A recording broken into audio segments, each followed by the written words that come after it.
down here. It was about 3 o'clock in the morning, I think. I walked over here. I come around the bench there. I was looking for some lurks. I put a black bag out like that. And I done that. And I thought there were 2 fish. I said there were 2 big salmon or something. And I opened the bag.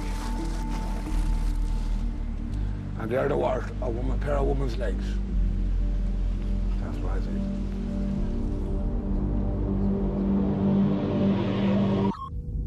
The discovery of human body parts in Camden, North London, in December 2002, launched one of the most shocking murder investigations of modern times. It would also raise serious questions about how a mentally ill man with allegations of assault, rape and murder against him could be freed to kill and kill again.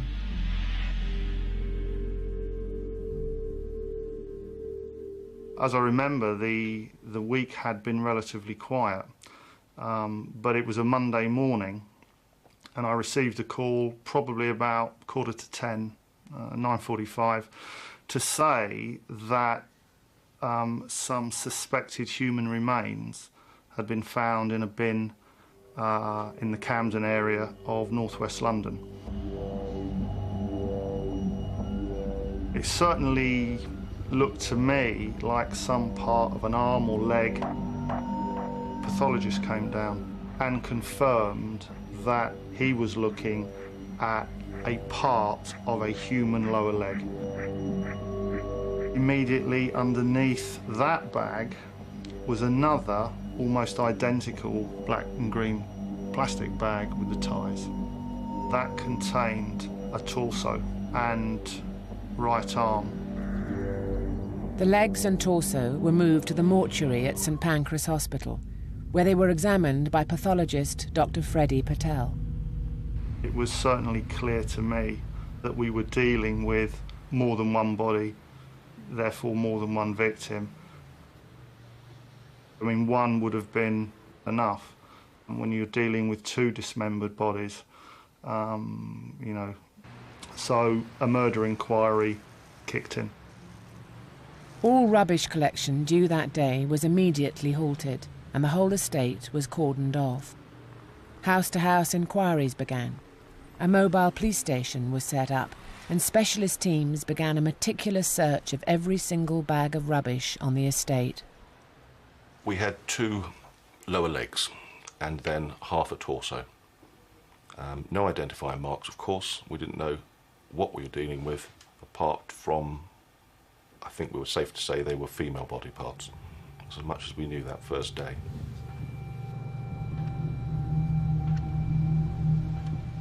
When that happened and the place was raided, basically, and everything was sealed off, you know, then you think, what's going on here? It's only when I come home here one day and I see all the hoardings and all that round.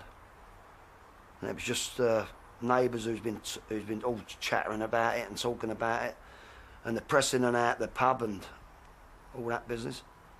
So I got a headache over it. It drove me around a twist for a few weeks.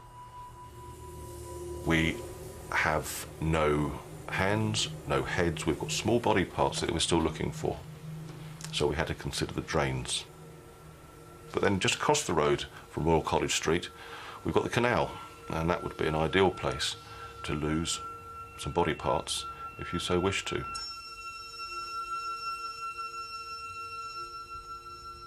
We also had a lot of rubbish that had been removed already from Royal College Street and the surrounding area, and they'd gone to the landfill sites. So we had to get our search officers to go to the landfill site and search hundreds of tons of rubbish in the hope that we might find parts of the bodies that we already had. And did you? No, we didn't.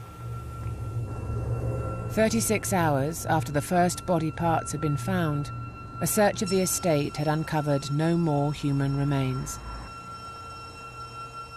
But as night fell on the second day, the police widened their search across the road and into Plender Street. In a very short time of a search being undertaken in Plender Street, further human remains were discovered.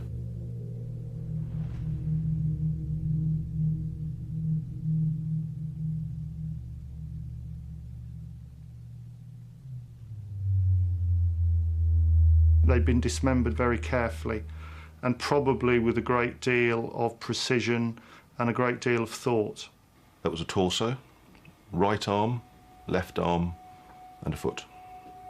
There was nothing panicky about the way that these victims had been dismembered. Suspicion on the estate quickly focused on one man. There's a lot of neighbours in that estate that were happy to tell us that they thought a chap called Mr. Hardy living at number 4 was a strange individual. His comings and goings, different hours of the day and night with different ladies, and they suggested we should be looking in that direction. When the police asked me if there were any suspicious people living, any people that were a bit undesirable, whatever, the only person I could think of was Mr. Hardy. He was a person of interest. You know, I couldn't put it any more strongly than that, because there was nothing to suggest at all that this individual had been involved in any way in what I was currently investigating. But I did know him through something that had happened a year before. I had a structured plan of how I was going to adopt my house-to-house strategy. What I wanted was proactive entry. When the time came to knock on Mr. Hardy's door, the police doubled their manpower and were prepared to break in. But the door was unlocked. The door is ajar, basically like this. As we come in, we've got the bathroom on the right here. Straight in front of us, the locked bedroom door, and along the bottom is the set of what appears to be tracksuit bottoms or something similar to that. We don't know what we're going to find when we open the door.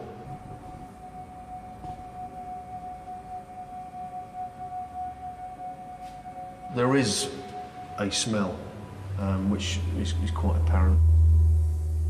The uniformed officers force the door open.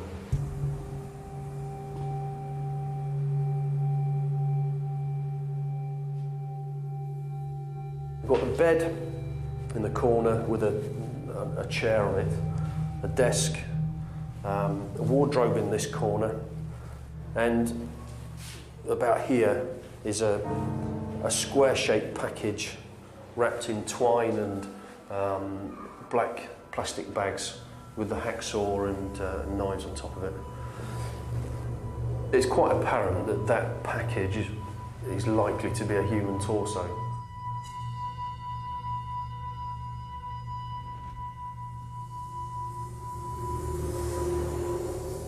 Anthony John Hardy had lived in the flat for 3 years, but was now on the run. He'd been seen just hours before, and police believed that he was still in London. They immediately launched one of their largest ever manhunts.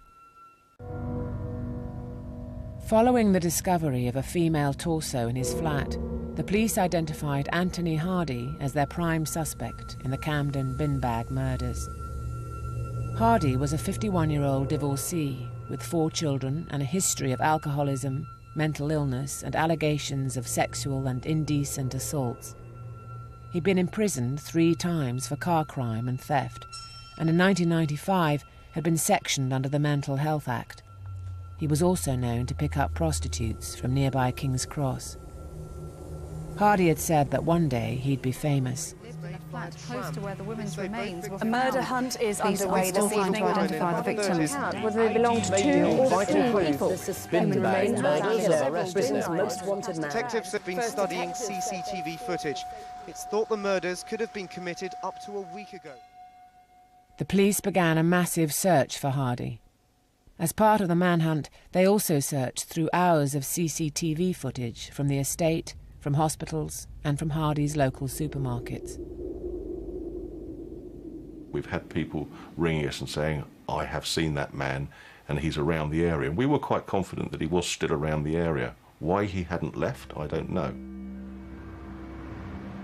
We alerted a number of local hospitals because he needed medication.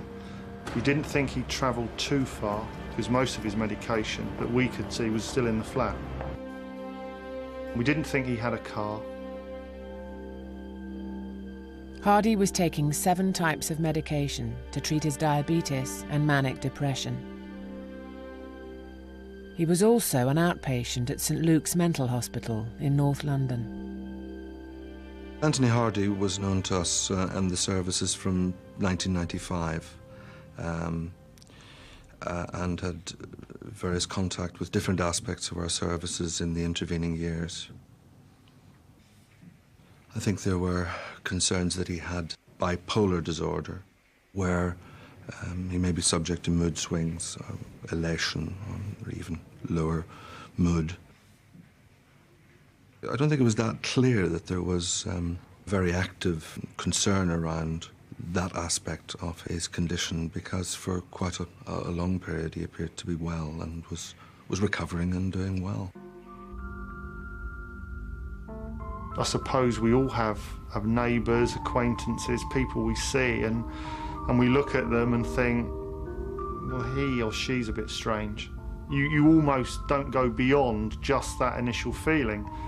And certainly, even if you think that about somebody, you don't automatically think, well, he or she is strange, so he or she is obviously a mass murderer or a serial killer.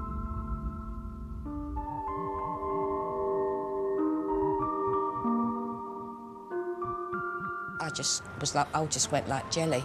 The fact that I was just a foot away from him in the refuse bin room, knowing now what he did. It was weird. Anything could have been going on behind his door, because he just wouldn't talk to anybody. They're strangers to me, the likes of him. You know, these new people moving in there and these block. They didn't come from around here. As they searched the flat, the police also got their first major lead. Hardy owned a Nectar card, and by marrying up the Nectar card with the receipt for which the points were put on, we were able to determine that at that time a quantity of those industrial bags had been purchased. When we knew the time from the receipt that the bags had been purchased, we were able to look at the closed-circuit television footage from the store, and we were able to see Hardy purchasing those bags. Hardy had also been recorded by a camera directly above the wheelie bin in Plender Street. The CCTV footage of Plender Street is quite bizarre in that all you are seeing is a man going to a bin and putting a bag of rubbish in it. When you watch it, you are watching a person with a bag that contains part of a human being, nonchalantly putting it into a wheelie bin and walking away. We knew from the CCTV footage at the University College Hospital that Hardy had changed his appearance. That photograph was released and I think was front page news the next day. And everybody was talking about it because his picture's been in the newspaper. And then they asked me that if that was the guy I served, and I said yes, it was him, because he had the same cap. After 2 days on the run, Hardy was recognised by a retired policeman in a secluded smoking room in Great Ormond Street Hospital. The door opens and walks Mr. Hardy, carrying his worldly goods and chattels with him. Sits down in the corner behind my sons, finished a cigarette, and it's time to go back to the ward, and walking back. My son says to us, "Did you see that guy that came in?" I said, "What, the bin bag man?" He said, "Yeah." He says, "It is him, isn't it?" I said, "I think so." And he says, "What are you going to do about it?" And I said, "I'm going to do bugger all about it." Yeah, I said, "We've got enough trouble on the plates at the moment." And as we're walking along towards the lift, he says, "You've got to do something about it." I said, "Oh, fair enough," and I'll go along to security. And he's actually sitting reading the paper with the actual story on it. I says, "This guy here," I said, "he's sitting downstairs." And there was quite a large turnout of the constabulary that night. Yeah.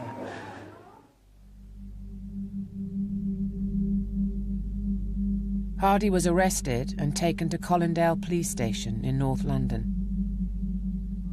Officers dealing with him said he was calm and polite. With their prime suspect in custody, the police began a detailed forensic search of his flat in Camden.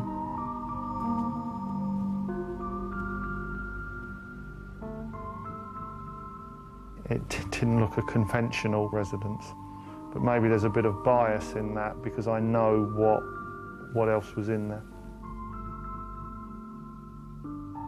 The flat itself was quite unkempt. It was not a pleasant place to be or live. The kitchen, in its normal state of plates hadn't been washed and food around.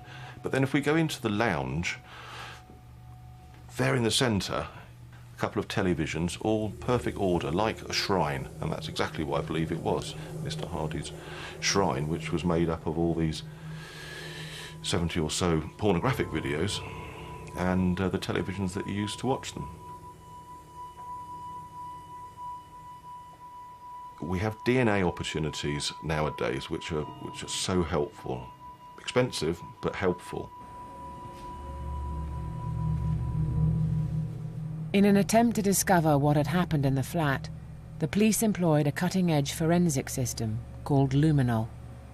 Luminol is a process that, when it's applied to surfaces and objects, will show us whether or not there has been blood there. The luminol work actually showed us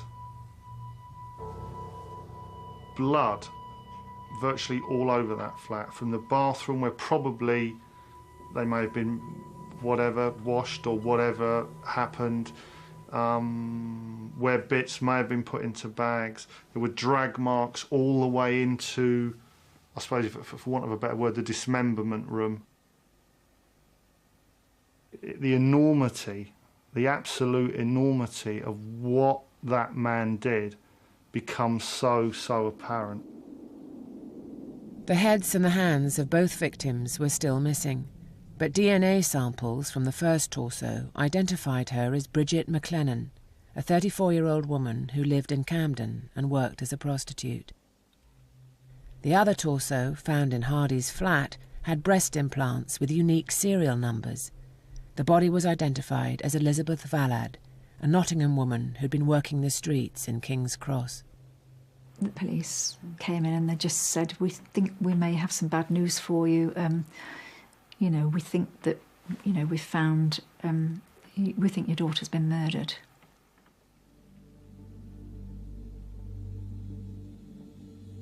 Couldn't believe that it happened. I mean, I still think she's alive, and I still think she'll come to the house, as she did sometimes unannounced. Had she come for Christmas, she would still have been alive. But as the police say, she was in the wrong place, wrong time. Mm-hmm. Obviously, when you die, your spirit leaves you, but she just wasn't. Her body wasn't there, and I think this was the coming to terms with, where was the rest of her body, and.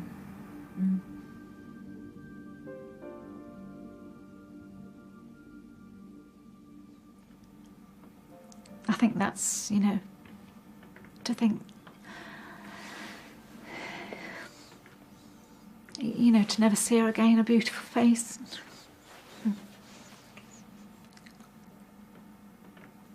No, it is, you never come to terms with it.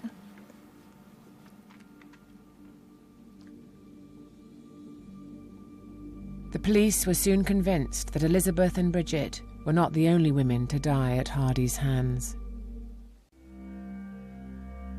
Anthony Hardy had been arrested for the bin bag murders in Camden, but it wasn't the first time he'd been in trouble with the police.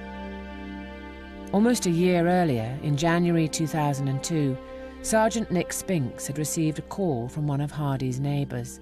A lady rang to say that her front door had been graffitied, so we went there. And when we got there, we went in and had a chat with her and reported the criminal damage. The graffiti appeared to have been signed at the bottom with the letter T.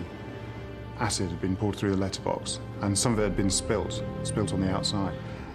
And the footprints led from there straight to an address that we went and knocked on the door of. And although I'm sure there was somebody at the time, there was no answer to the door when we knocked. We went back to the address an hour or 2 hours or so later and knocked on the door again. And after a short while, the door was answered by Tony Hardy. He wasn't pleased to see us. We asked him a few basic questions about the damage upstairs, and having denied it initially, he admitted to it. It was a hands up, effectively, as far as he was concerned, to the criminal damage.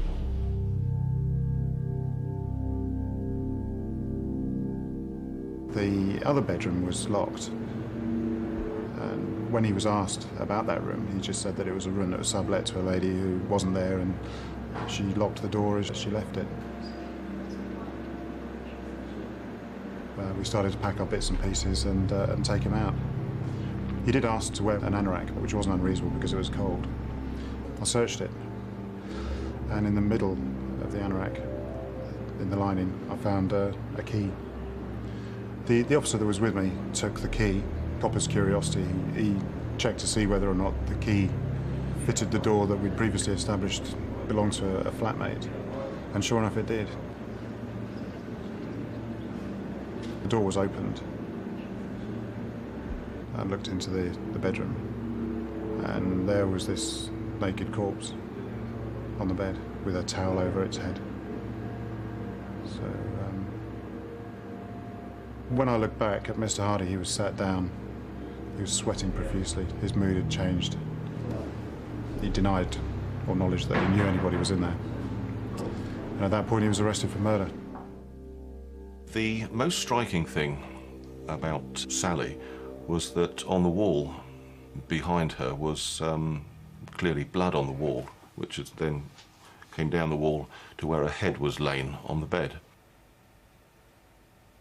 But then we find some clothing in the room as well, and that is Sally's clothing, and that upper top has a hood on it, and that hood has blood inside it, where one would expect to find blood if that hood was on Sally's head when the injury was caused. So I would deduce that Sally was wearing that when the injury was caused, and since death it's been removed from her. And I merely asked myself why. To the police, the evidence seemed overwhelming. Sally's body was in a locked room, and Hardy had hidden the key. On the floor was a bucket of warm water and a sponge. There was a bite mark on her right thigh, and police believed this was caused by Hardy. Blood from her head wound covered the bed, and she appeared to have been posed with her face covered. The police sent the body to pathologist Dr. Freddie Patel for a post-mortem. The cause of death was given as coronary heart disease, which we can refer to as natural causes, certainly not suspicious, and so to that extent we were told that there isn't a case for us to investigate. Suspecting murder, the police took the rare step of requesting a second post-mortem. Once again, Dr. Freddie Patel concluded that death was by natural causes, adding that there were no marks of violence. At the brief inquest into Sally's death, the coroner stated that there was no evidence of foul play or third-party intervention. The police were forced to drop the investigation.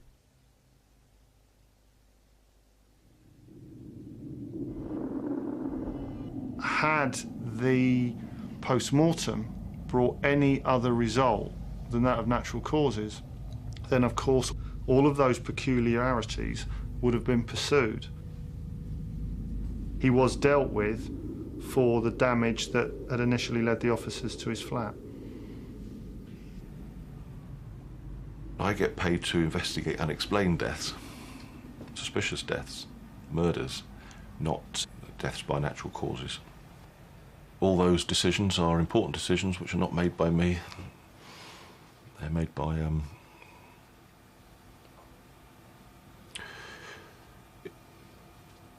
yeah, that's right, not made by me.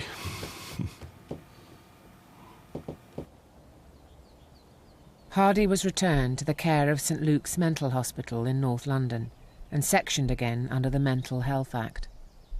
Staff found him to be a model patient, charming, cooperative, fully engaged in all aspects of his care and treatment program. And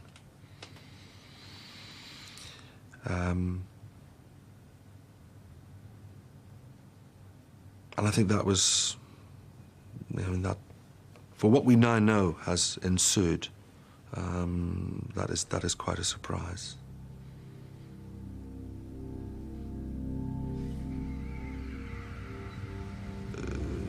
Staff have said to me that they found his presence to be one of kind of creepiness, kind of a vague sense of evil and misdoing, but charming, cooperative, and so on, nonetheless. As the investigation went on, we learnt more about his medical treatment, and it became apparent that the consultant treating him believed that he was a danger to women and a danger to prostitutes. Hardy was regularly allowed to leave St Luke's on day release. Unknown to the hospital, in August 2002, he took a train out of London, raped a prostitute, and was back before curfew. When a person does have day leave, this is specified in terms of what time the person will leave the ward, where they will be going, and what time they will be returning. Now, of course, it is possible that an individual could choose to say, well, I'm not going to where I said I was going, jump on a train and go somewhere else. If we don't know and we subsequently discover that we've been lied to, there's very little we can do about that. Hardy's doctors were concerned that he should not be released. His doctor at St Luke's, Ian Collis, gave 6 warnings that he was vulnerable to relapse, posed a high risk of violence, and that women and prostitutes are at particular risk. Dr. Collis knew that in 1982, Hardy had frozen a bottle of water and clubbed his wife's head while she slept. He then dragged her to a bath and tried to drown her. For years after their divorce, he stalked her, hid microphones in her house, and told a psychiatrist that he wanted to kill her. More recently, there were numerous allegations by other women of sexual assaults, attacks, and a rape. Despite all this, Hardy's release was imminent. When someone is detained under the Mental Health Act, they have a right of appeal. On the first occasion, around about May 2002, there was a hearing, and it was considered that sufficient improvement had not been made, and there were still good grounds to continue detention. There was a later hearing in November. An experienced panel of 3 heard and considered the appeal, and on this occasion they thought substantial improvement had been made, sufficient to discharge him from section of the Mental Health Act. The panel concluded that while Hardy was mentally ill, he also had a natural human right to be treated in the surroundings which will encourage and support his own efforts. An opinion was asked for from the Forensic Mental Health Services, which was a fairly detailed account of the entire history of this man. This detailed report on Hardy warned that he had an untreatable personality disorder, adding, "There is strong evidence of risk of reoffending, and he's likely to cause others serious physical or psychological harm." But when the panel met to discuss Hardy's case, this report was lying unopened in the post room. It had been there for 2 days. That report wasn't available for the managers in their hearing, and it's questionable as to whether it would have made any particular difference. Hardy was released from section on November the 4th. The Mental Health Trust failed to tell the police that they'd let him out. Why has he come back here when he's had a dead woman in his house for so long, whatever happened? Camden Council should be aware of their history, and if not, why not? Because they are living amongst ordinary residents on the estate. Over the next 8 weeks, Hardy's behaviour spiralled out of control. He kept his weekly appointments at St Luke's to collect medication, but he also went secretly to University College Hospital and was prescribed Uprima, an alternative to Viagra. He wrote to prostitutes asking for dominant sex, saying he was independently wealthy and looking for a special relationship. And he walked to nearby King's Cross and picked women up on the streets. King's Cross is a slime place. There's pimps, drug dealers, prostitutes. Shit. It's a shit place to be. Because when you go with a punter, you not only got to watch yourself with the punter, you've got to watch the drug dealers, the other girls. Shit. King's Cross is shit. Meet some right freaks out there. Total freaks. They want to beat you or stupid sex. He was seen around Camden, taking pictures of women in bars and licking the sofas, saying he liked the leather. He watched videos of simulated rapes and advertised for a female lodger. In mid-December, he travelled to the Midlands to be massaged by a woman called Sarah, who says he raped her. As he was raping me, he was crushing me and stopping me to breathe, wheezing all of the air out of me. His whole chest was pushing it down. He was getting off on the fact that he was trying to kill me. And at that point of ejaculation, his eyes, something I cannot describe, the look in that guy's eyes. I knew if I didn't move that second, I'd be dead. 5 days later, Elizabeth Vallad's boyfriend, Neville, saw her for the last time on the streets of King's Cross. Liz was getting bored. She said to me, I'll only be a minute, I'm just going to pop down to the Crosscut shop to buy myself a drink. So I said, OK, I'll be here. So she went. I was there waiting half an hour, 45 minutes. She didn't return. If I'd have gone to the shop with her, she'd probably be alive today. The man that killed her and was responsible for her death wouldn't have approached her. In late December, Hardy went to church with a key around his neck and asked people to pray for his immortal soul. He prayed intensely with a former rector, saying a lady friend had recently died. The rector described him as being at emotional rock bottom. On Christmas Eve, with the body of Elizabeth Vallad still inside, Hardy invited Bridget McLennan to his flat to have sex at 8:45 p.m. She was never seen alive again. Late at night over Christmas, he was seen carrying bags around the estate and muttering to himself. Screams were heard inside the block. Neighbours heard drilling and thought he was doing DIY. He left his windows wide open, and passers-by could smell incense. Goodness knows what he was doing. I mean, you know, I just imagine, now I can imagine all sorts of things, you know. And that was even weirder when you see him sitting on the bench out over the road there, just in a daydream, staring at his own flat as if he was frightened to go back into his flat. Every time I took the dog out, the dog was pulling me towards his street door. So something was wrong there. But when I realised that the old police and everything had been round there, and I realised what she must have been smelling, you know. Must have been a stench coming out there, but I couldn't smell it.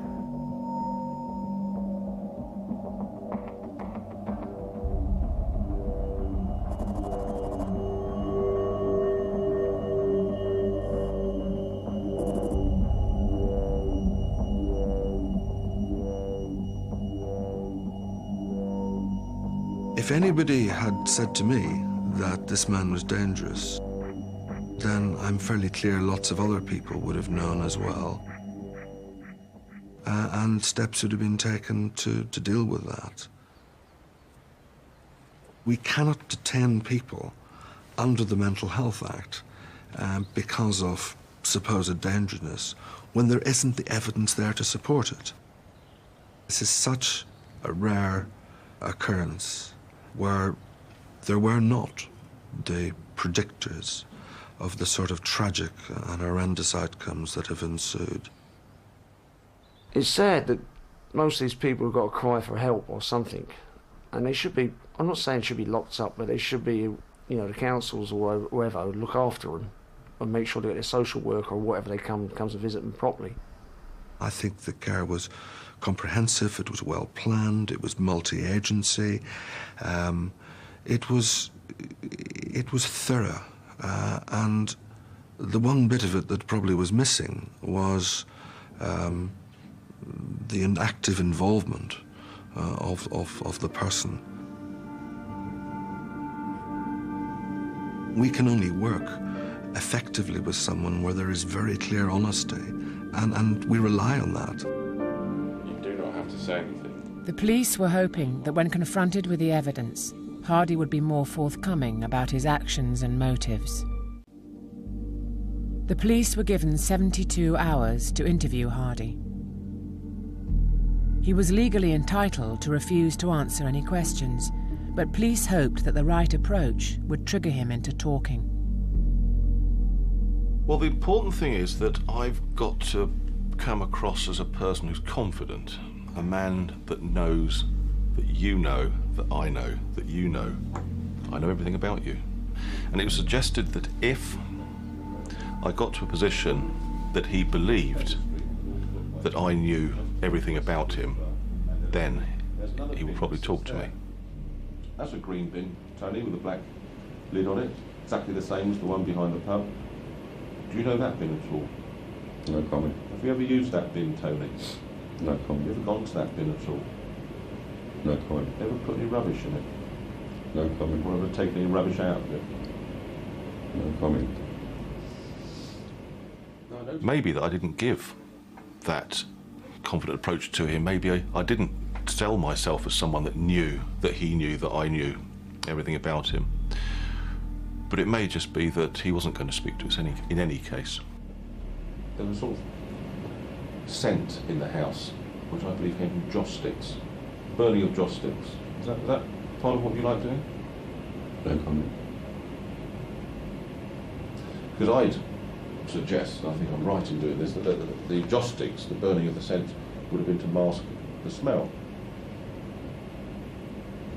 The smell of the body that was in your bedroom, Tony.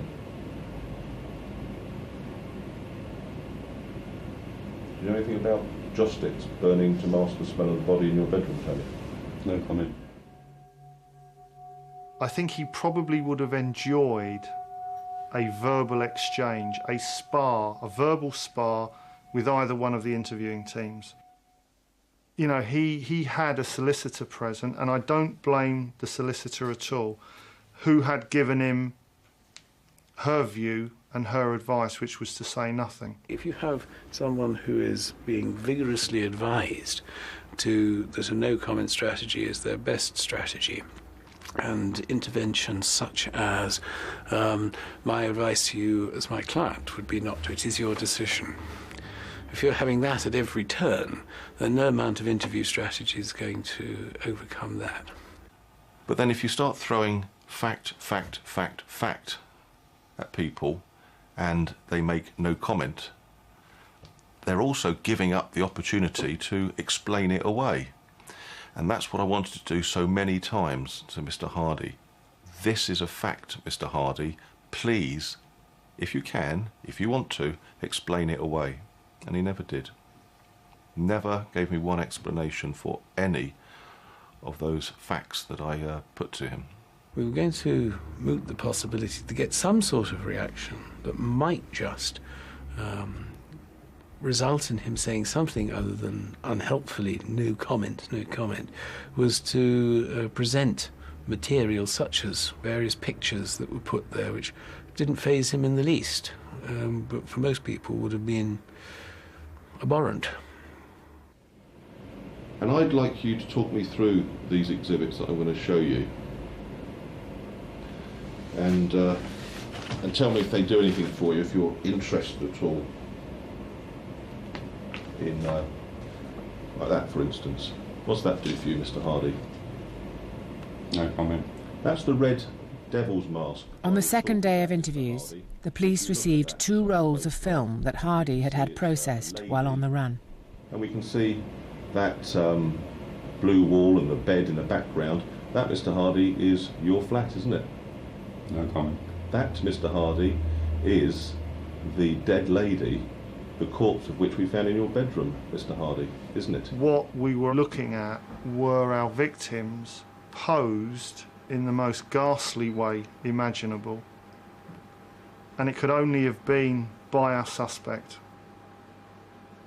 Shop round the corner said he could come round and get these film processed here because they got some adult material on it. So I said as long as it's to consenting adult, something we can do. So I think it was two rolls of film he gave me, which he wanted to do pretty quickly. I was looking at 40 plus images of two women, Elizabeth Ballard and Bridget McLennan, posing pornographically.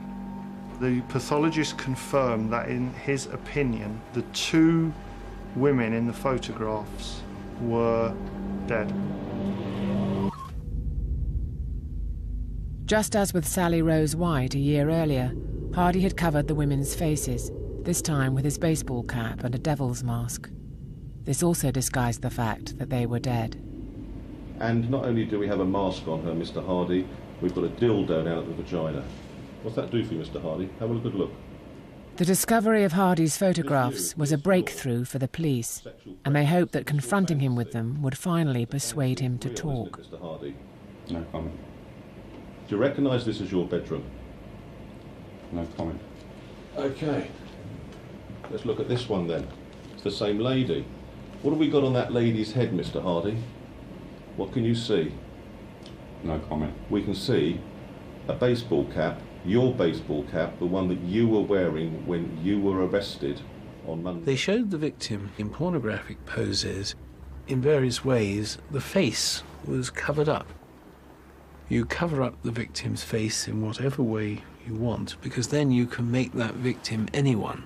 Any girl you see walking down the street, you can then get the picture out when you get back home. That is that girl now, and you can anonymise the face, and it becomes a very versatile vehicle for masturbatory fantasy. That they don't want to look at the face afterwards. The face means I haven't won. All I want to see is the defeated corpse, and if the face is still looking back at me, that identity still exists. If I'm now showing him photographs of girls that we have now found dead and cut up, I want him to know that I know that these girls were actually in his premises beforehand. And I'm suggesting to him that this is overwhelming evidence against him, and that might just be what we need for him to talk to me and tell me the truth. His reaction to the photographs was bland. No reaction at all. Yesterday and the day before, you'll recall that I made a plea, and so did DC Baker, a passionate plea to you. The one thing that I had asked Alan to do was to try to get him to tell us where we could find some of the missing body parts. Can you help me with that, please? No comment. After one of the interviews, Alan Bostock said, look, what have you done with these body parts? And Hardy's response, as I remember, it was almost sort of, again, fairly nonchalant, and he said words to the effect of, well, I'm sorry, Alan, but I can't remember because I was so drunk. Well, I fear the questions we have to put to you today are coming to an end. And I'm going to end with that impassionate plea again, Mr. Hardy. You're the only person, I believe, that knows where those heads and hands are. Your opportunity, please, to tell me now, so I can recover them for the family, not for me. Mr. Hardy, what can you do for me? No comment. I would have felt it as a sense of achievement if I could have just got that from him, just where the heads and hands are, and I'd have been happy.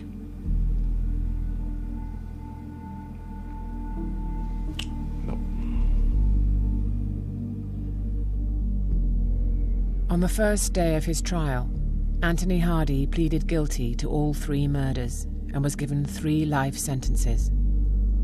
The Strategic Health Authority launched an inquiry into why he was released from hospital, and the police are investigating Hardy's activities over the past 20 years. They're also examining the DNA of another unidentified woman that was found in his flat. Hardy is still refusing to answer any police questions. I'd be surprised if he gave a complete, full and frank account of his motivations. And that don't mean it's not there. It means that he won't be wanting to tell us. I think I feel very angry, you know, that this man, who was obviously a very highly dangerous man, he was allowed to be considered to be okay, not mad, not bad, and he's allowed out of the mental hospital. I don't know how these people feel, what makes them work or makes them tick, or what the pleasure is they derive from it. So I can't actually go there. All I can do is stand back and say, I just don't understand how people can do that. It's possible that, certainly distinctly likely, that we didn't know the whole picture. There wasn't the full sharing of what was going on.